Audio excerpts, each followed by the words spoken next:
Hi everybody, I'm Amy from the Cauldron, and in today's episode of Dye Time I'm going to be dyeing these cotton socks. Now they are 77% cotton, 22% polyester and 1% elastane.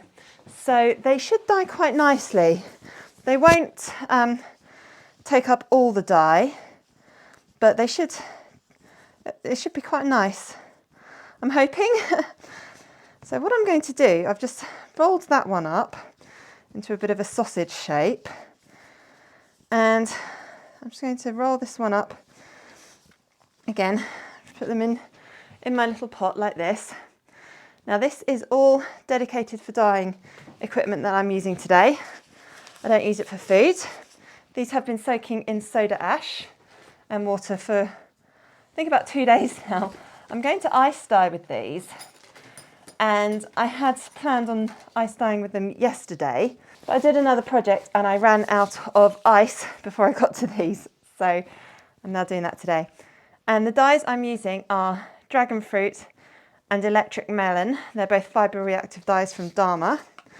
This electric melon is a really nice orange, but it is way, way, way out of my comfort zone. I don't know what I don't really ever use it. I'm not really an orange person, so this is going to be interesting. I don't really know what to expect, so I just paired up electric melon with dragon fruit, which I think will look quite nice together, or very clashy. I'm not quite sure which way around it's going to be. But looking at my swatches that I've made with these, neither of them seem to particularly break, which is where they split into the colours they're made of. They're not primaries, so they are made up of more than one colour molecule, but they don't seem to really split, so this should be interesting to see what happens. Yeah, I really don't know how much dye to use. I have got 2 spoons here. I didn't just put the one I was using for electric melon into Razzle Dazzle.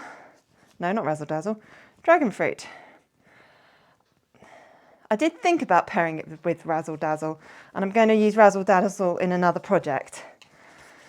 But dragon fruit is really, really nice, bright pink. So I'm just going to add a bit more of this. Who knows if I've added enough, way too much. This is always the problem I have with fibre reactive dyes and plant-based fibres. There we go. That's it. I'm done for that. There we go. Now I'm going to add my ice, and this is going to be dye under ice, which I really like. I think that looks quite pretty how it is. Just going to add some ice to this now.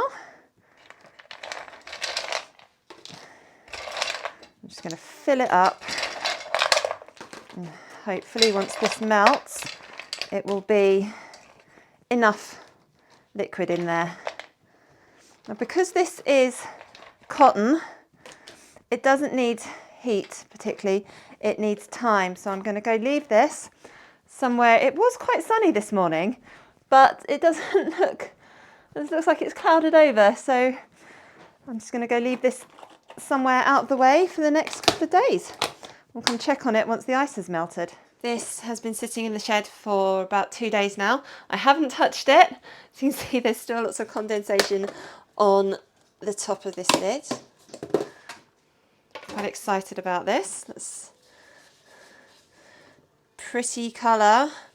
Those 2 colours together. Ooh, right, I'm going to have to mix those 2 colours together to do some other dyeing, because that is a beautiful hot pink. Let's wash this out, see what we can see.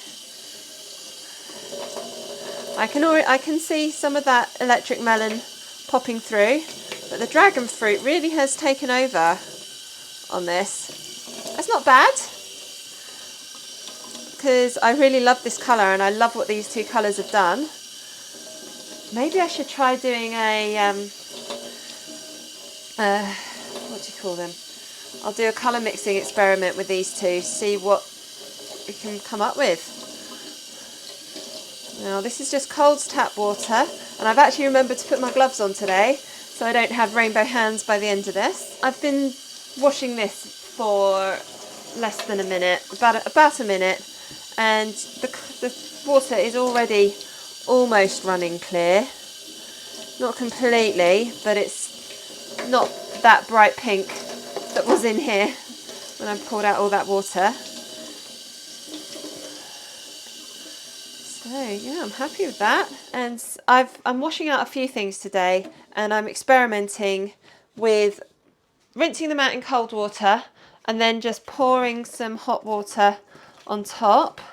This apparently helps the chemical reaction and helps the colour molecules stay where we want them to.